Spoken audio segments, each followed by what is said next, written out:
ओम दुम दुर्गाय नमः। स्वागत है आपका हमारे चैनल द रिलीजियस लाइफ में। माता रानी की कृपा आप पर और आपके परिवार पर हमेशा बनी रहे। आज के वीडियो में आप सुनेंगे दुर्गा सप्तशती का चौथा और पांचवा अध्याय। कथा आरंभ करने से पहले आपसे अनुरोध है कि अगर अभी तक आपने हमारे चैनल को सब्सक्राइब नहीं किया है तो चैनल को सब्सक्राइब कर लें। आज का वीडियो अच्छा लगे तो लाइक अवश्य करें और शेयर करें। साथ ही कमेंट में जय माता दी अवश्य लिखें। तो चलिए शुरू करते हैं दुर्गा सप्तशती का चौथा अध्याय। सिद्धि की इच्छा रखने वाले पुरुष जिनकी सेवा करते हैं तथा देवता जिन्हें सब ओर से घेरे रहते हैं, उन जया नाम वाली दुर्गा देवी का ध्यान करें। उनके श्री अंगों की आभा काले मेघ के समान श्याम है। वे अपने कटाक्षों से शत्रु समूहों को भय प्रदान करती हैं। उनके मस्तक पर आबद्ध चंद्रमा की रेखा शोभा पाती है। वे अपने हाथों में शंख चक्र कृपाण और त्रिशूल धारण करती हैं। उनके 3 नेत्र हैं।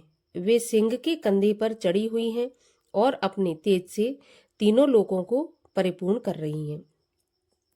ऋषि कहते हैं, अत्यंत पराक्रमी दुरात्मा महिषासुर तथा उसकी दैत्य सेना के देवी के हाथ से मारे जाने पर इंद्र आदि देवता प्रणाम के लिए गर्दन तथा कंधे झुकाकर उन भगवती दुर्गा का उत्तम वचनों द्वारा स्तवन करने लगे।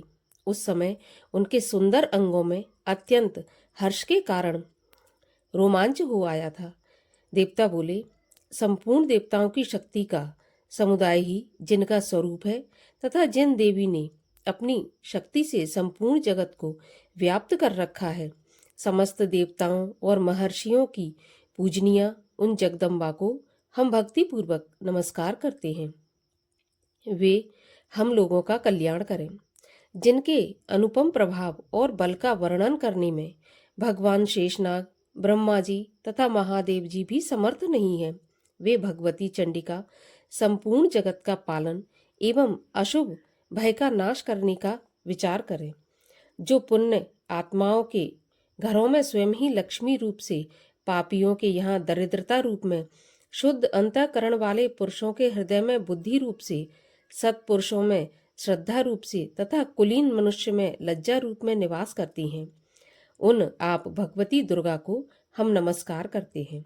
देवी, आप संपूर्ण विश्व का पालन कीजिए। हे देवी, आपके इस अचिंत्य रूप का, असुरों का नाश करने वाले भारी पराक्रम का तथा समस्त देवताओं और दैत्यों के समक्ष युद्ध में प्रकट किए हुए आपके अद्भुत चरित्रों का हम किस प्रकार वर्णन करें। आप संपूर्ण जगत की उत्पत्ति के कारण हैं। आप में सत्वगुण, रजोगुण और तमोगुण, ये तीनों गुण मौजूद हैं, तो भी दोषों के साथ आपका संसर्ग नहीं जान पड़ता। भगवान विष्णु और महादेव जी आदि देवता भी आपका पार नहीं पाते। आप ही सबका आश्रय हैं।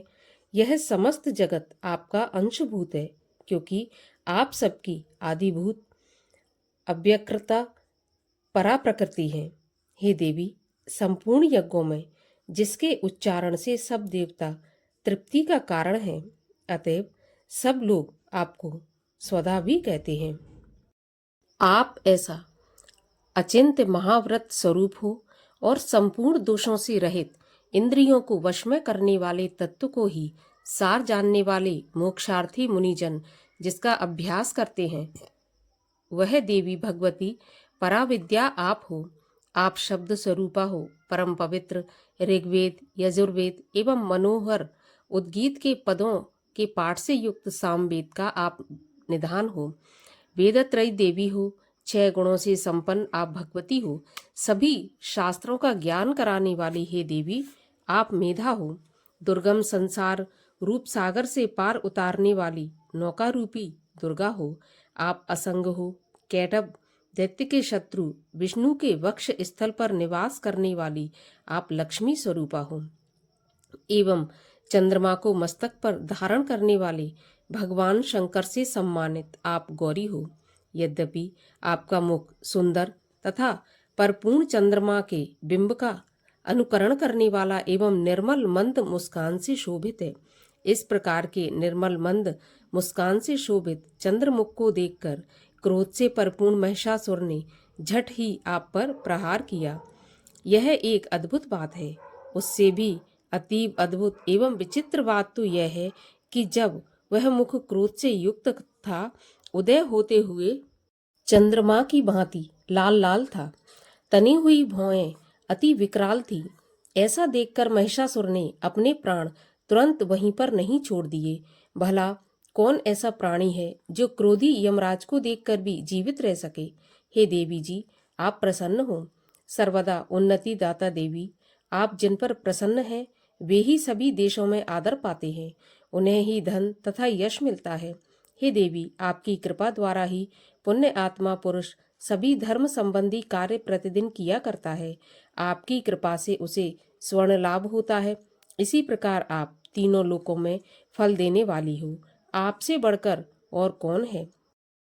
हे देवी, आपकी ही कृपा से पुण्य आत्मा पुरुष प्रतिदिन अत्यंत श्रद्धापूर्वक सदा सब प्रकार के धर्म अनुकूल कर्म करता है और उसके प्रभाव से स्वर्गलोक में जाता है। इसलिए आप तीनों लोकों में निश्चय ही मनोवांछित फल देने वाली हो। हे माँ दुर्गे, आप स्मरण करने पर सब प्राणियों का भय हरने वाली हो और स्वस्थ पुरुषों द्वारा चिंतन करने पर उन्हें परम कल्याणमयी बुद्धि प्रदान करती हो।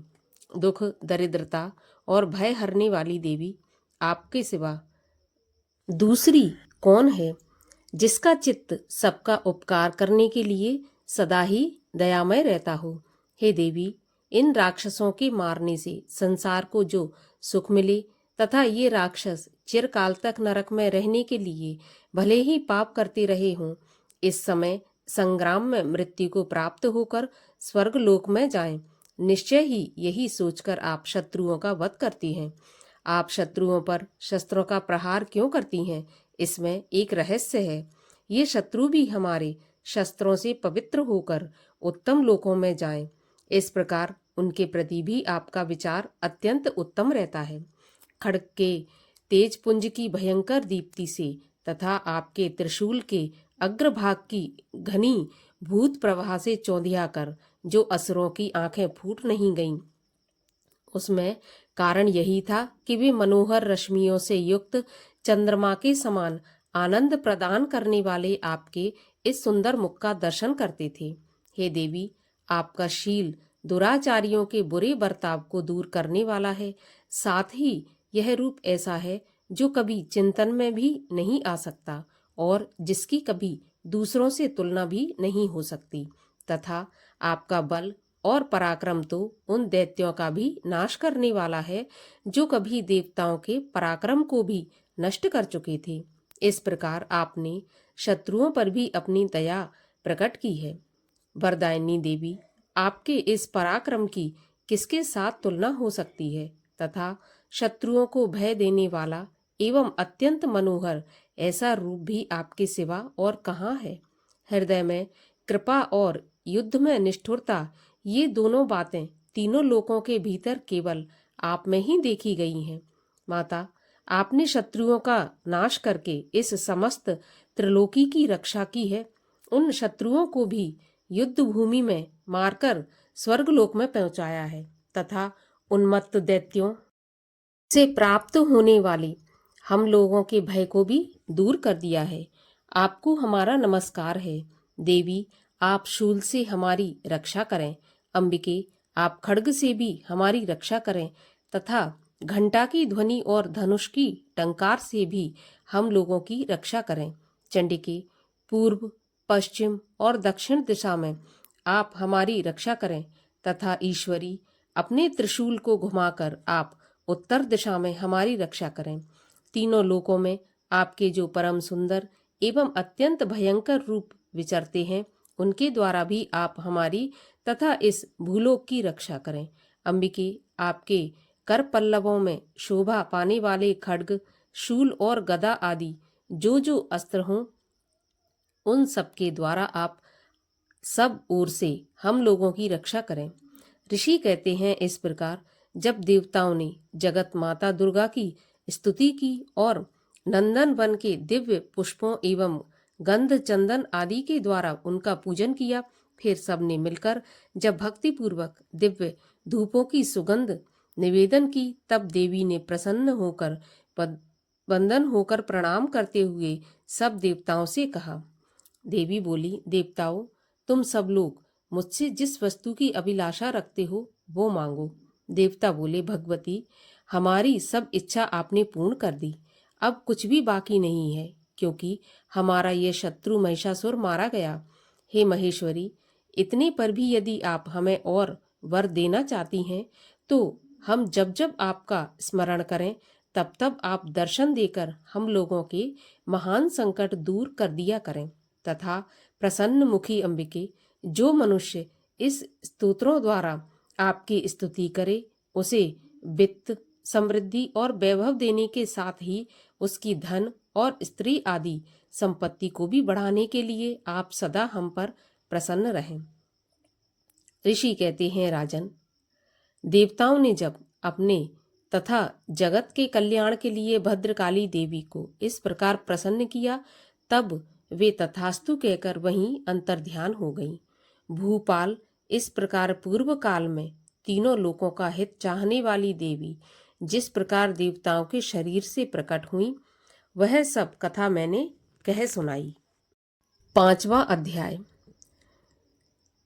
जो अपने कर कमलों में घंटा, शूल, हल, शंख, मूसल, चक्र, धनुष और बाण धारण करती हैं, शरद ऋतु के शोभा संपन्न चंद्रमा के समान जिनकी मनोहर कांति है, जो तीनों लोकों की आधारभूता और शुंभ आदि दैत्यों का नाश करने वाली हैं, तथा गौरी के शरीर से जिनका प्राकट्य हुआ है, उन महासरस्वती देवी का मैं निरंतर भजन करता हूँ। ऋषि कहते हैं, पूर्व काल में शुंभ और निशुंभ नामक असुरों ने अपने बल के घमंड में आकर शचीपति इंद्र के हाथ से तीनों लोकों का राज्य और यज्ञ भाग छीन लिए। वे ही दोनों सूर्य, चंद्रमा, कुबेर, यम और वरुण के अधिकार का भी उपयोग करने लगे। वायु और अग्नि का कार्य भी वे ही करने लगे। उन दोनों ने सब देवताओं को अपमानित, राज्य भ्रष्ट, पराजित तथा अधिकारहीन करके स्वर्ग से निकाल दिया। उन दोनों महान असुरों से तिरस्कृत देवताओं ने अपराजिता देवी का ध्यान किया और सोचा, जगदम्बा ने हम लोगों को वरदान दिया था कि आपत्ति काल में स्मरण करने पर मैं तुम्हारी सब विपत्तियों का तत्काल नाश कर दूंगी। यह विचार कर देवता गिरिराज हिमालय पर गए और वहां भगवती विष्णु माया की स्तुति करने लगे। देवता बोले, देवी, आपको नमस्कार है। महादेवी शिवा को सर्वदा नमस्कार है। प्रकृति एवं भद्रा को प्रणाम है। हम लोग नियम पूर्वक जगदम्बा को नमस्कार करते हैं। रौद्रा को नमस्कार है। नित्या गौरी एवं धात्री को बारंबार नमस्कार है। ज्योत्सनामयी, चंद्र रूपिणी एवं सुख स्वरूपा देवी को सतत प्रणाम है। शरणागतों का कल्याण करने वाली वृद्धि एवं सिद्धि रूपा देवी को हम बारंबार नमस्कार करते हैं। राक्षसों की लक्ष्मी, राजाओं की लक्ष्मी तथा शर्वाणी शिवपत्नी स्वरूपा आप जगदम्बा को बार बार नमस्कार है। दुर्गा, दुर्गपारा, दुर्गम संकट से पार उतारने वाली, सारा, सबकी सारभूता, सर्वकारिणी, ख्याति, कृष्णा और धूम्रा देवी को सर्वदा नमस्कार है। अत्यंत सौम्या तथा अत्यंत रौद्र रूपा देवी को हम नमस्कार करते हैं। उन्हें हमारा बारंबार प्रणाम है। जगत की आधारभूता कृति देवी को बार बार नमस्कार है। जो देवी सब प्राणियों में विष्णु माया के नाम से कही जाती हैं, उनको नमस्कार है। उनको नमस्कार, उनको बारंबार नमस्कार है। जो देवी सब प्राणियों में चेतना कहलाती हैं, उनको नमस्कार है। उनको नमस्कार है, उनको बारंबार नमस्कार है। जो देवी सब प्राणियों में बुद्धि रूप से स्थित हैं, उनको नमस्कार है, बार बार नमस्कार है। जो देवी सब प्राणियों में निद्रा रूप में स्थित हैं, उनको बार बार नमस्कार है। जो देवी सब प्राणियों में क्षुधा रूप में स्थित हैं, उनको नमस्कार है, बार बार नमस्कार है। जो देवी सब प्राणियों में छाया रूप में स्थित है उनको नमस्कार है। जो सब प्राणियों में शक्ति रूप में स्थित हैं उनको बार बार नमस्कार है। जो देवी सब प्राणियों में तृष्णा रूप में स्थित हैं उनको नमस्कार है, बार बार नमस्कार है। जो देवी सब प्राणियों में शांति क्षमा के रूप में स्थित हैं उनको नमस्कार है, उनको बार बार नमस्कार है। जो देवी सब प्राणियों में जाति रूप से स्थित हैं उनको नमस्कार है, उनको बार बार नमस्कार है। जो देवी सब प्राणियों में लज्जा रूप में स्थित हैं उनको नमस्कार है, बार बार नमस्कार है। जो देवी सर्व प्राणियों में शांति रूप से स्थित हैं उनको नमस्कार है, बार बार नमस्कार है। जो देवी सब प्राणियों में श्रद्धा रूप से स्थित हैं उनको नमस्कार है, बारंबार नमस्कार है। जो देवी सब प्राणियों में कांति रूप में स्थित हैं उनको नमस्कार, उनको बार बार नमस्कार है। जो देवी सब प्राणियों में लक्ष्मी रूप में स्थित हैं उनको नमस्कार है, उनको नमस्कार, उनको बारंबार नमस्कार है। जो देवी सब प्राणियों में वृत्ति रूप में स्थित हैं उनको नमस्कार है, उनको नमस्कार है, उनको बारंबार नमस्कार है। जो देवी सब प्राणियों में स्मृति रूप से स्थित हैं उनको नमस्कार है, उनको बारंबार नमस्कार है। जो देवी सब प्राणियों में दया रूप से स्थित हैं उनको नमस्कार है, उनको बारंबार नमस्कार है। जो देवी सब प्राणियों में दृष्टि रूप से स्थित हैं उनको नमस्कार है, उनको बारंबार नमस्कार है। जो देवी सब प्राणियों में माता रूप में स्थित हैं उनको नमस्कार है, उनको बारंबार नमस्कार है। जो देवी सब प्राणियों में भ्रांति रूप में स्थित हैं उनको नमस्कार है, उनको बारंबार नमस्कार है। जो जीवों के इंद्रिय वर्ग की अधिष्ठात्री देवी एवं सब प्राणियों में सदा व्याप्त रहने वाली हैं उन व्याप्ति देवी को बारंबार नमस्कार है। जो देवी चैतन्य रूप से इस संपूर्ण जगत को व्याप्त करके स्थित हैं उनको बारंबार नमस्कार है, उनको बारंबार नमस्कार है। पूर्व काल में अपने अभीष्ट प्राप्ति होने से देवताओं ने जिनकी स्तुति की तथा देवराज इंद्र ने बहुत दिनों तक जिनका सेवन किया, वह कल्याण की साधना भूता ईश्वरी हमारा कल्याण और मंगल करें तथा सारी आपत्तियों का नाश कर डालें।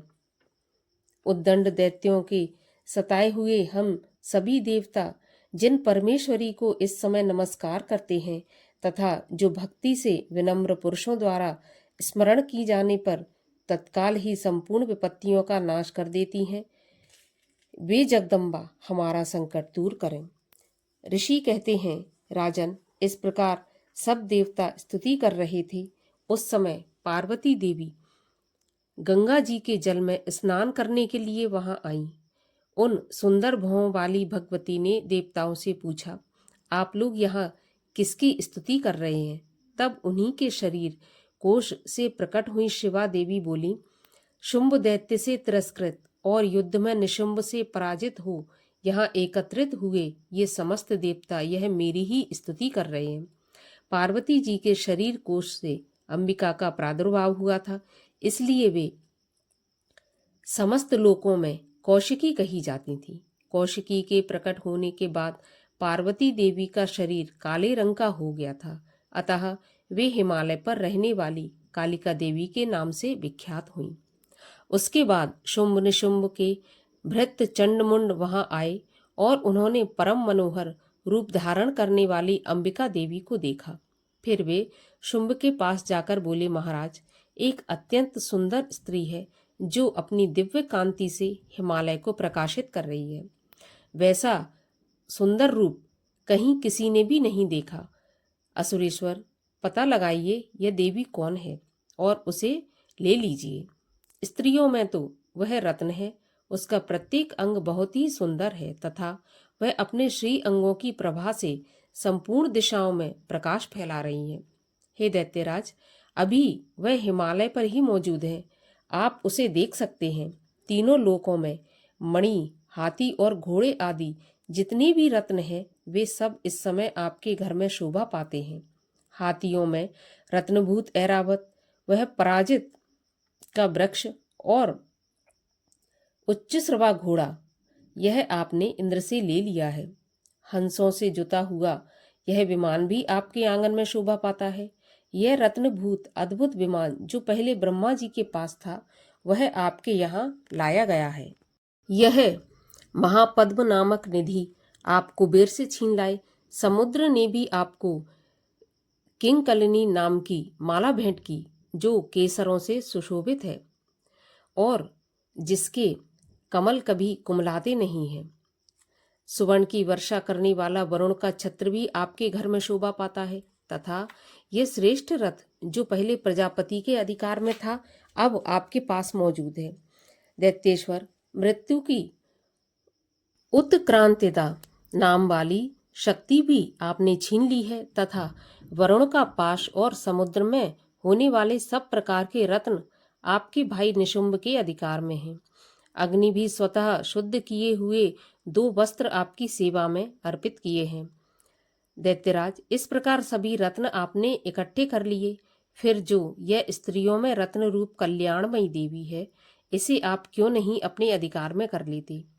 ऋषि कहते हैं, चंडमुंड का यह वचन सुनकर शुंभ ने महादैत्य सुग्रीव को दूत बनाकर देवी के पास भेजा और कहा, तुम मेरी आज्ञा से उसके सामने ये बातें कहना और ऐसा उपाय करना जिससे प्रसन्न होकर वह शीघ्र ही यहाँ आ जाए।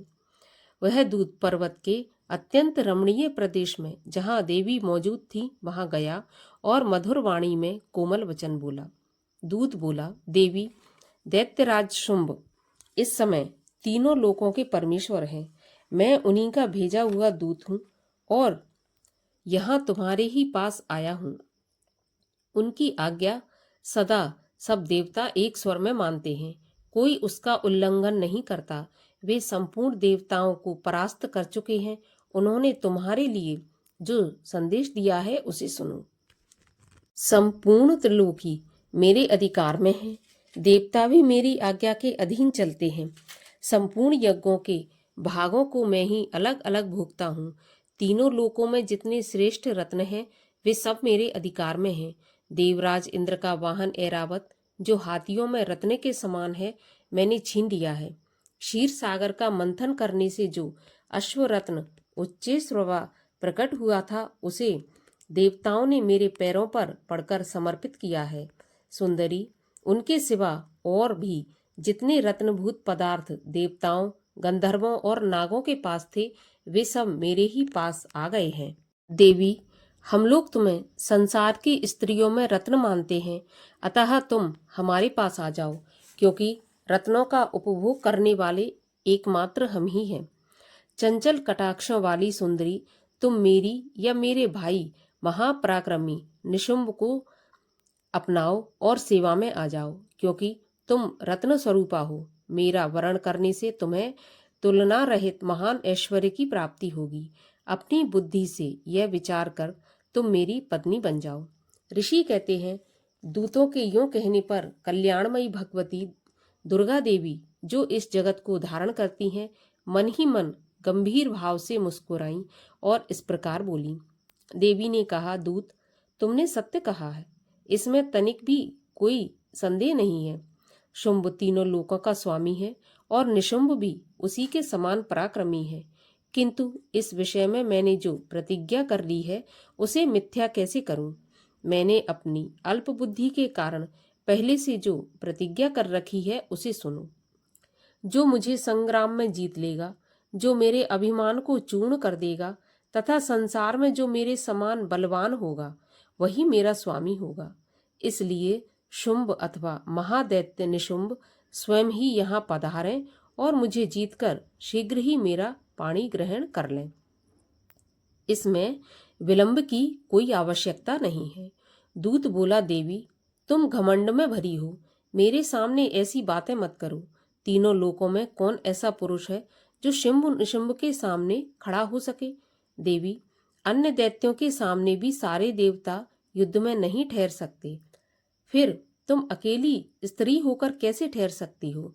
जिन शुंभ आदि दैत्यों के सामने इंद्र आदि सब देवता भी युद्ध में खड़े नहीं हुए, उनके सामने तुम एक स्त्री होकर कैसे जाओगी? इसलिए तुम मेरे ही कहने से शुंभ निशुंभ के पास चली जाओ।